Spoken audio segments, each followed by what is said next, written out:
Hi everyone, RV lab থেকে রিজওয়ান বলছি। এই এপিসোডে আমরা দেখব একটি খুব গুরুত্বপূর্ণ ফিচার। সেটি হচ্ছে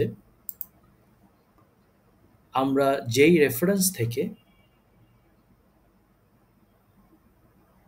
কোন জায়গা থেকে কি অংশ আমরা সাইট করেছি সেটিকে আমরা হাইলাইট অথবা মার্ক করে রাখতে পারি। ধরুন এই আর্টিকেলে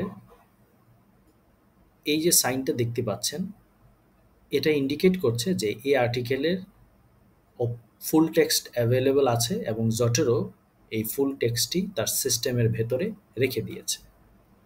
বাঁ দিকের এই অ্যারো চিহ্ন যদি আমি ক্লিক করি তাহলে এই ফুল টেক্সটটি আমি দেখতে পাবো।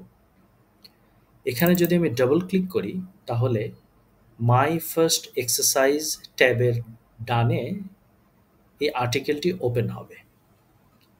এখন আপনি এই আর্টিকেলের কোনো যেই সকল জায়গা থেকে আপনার আইডিয়া নিয়েছেন, সাইট করেছেন, সেই অংশগুলোকে আপনি হাইলাইট করে রাখতে পারেন। ফর এক্সাম্পল, আপনি এই অংশটি প্যারাফ্রেজ করে নিয়েছিলেন, এটিকে সিলেক্ট করে আপনি চাইলে বিশেষ কালার দিয়ে হাইলাইট করে রাখতে পারেন।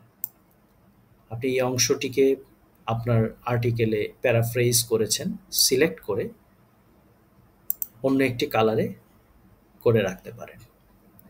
অথবা এই অংশটিকে আপনি চাইলে আন্ডারলাইনও করে রাখতে পারেন।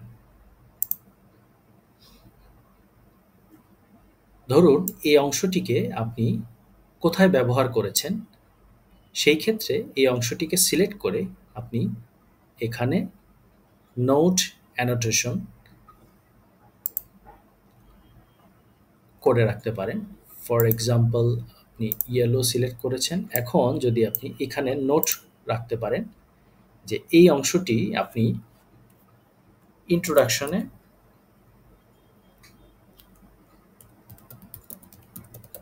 ব্যবহার করেছেন বা করবেন। সো এইভাবে চাইলে আপনি আপনার স্পেসিফিক টেক্সটগুলোকে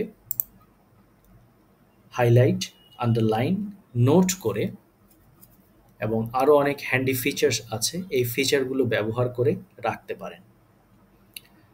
আপনার কাজ শেষ হয়ে গেলে আপনি ক্লোজ করে দিন, এটি এখানে আপনার রেফারেন্সে থাকবে।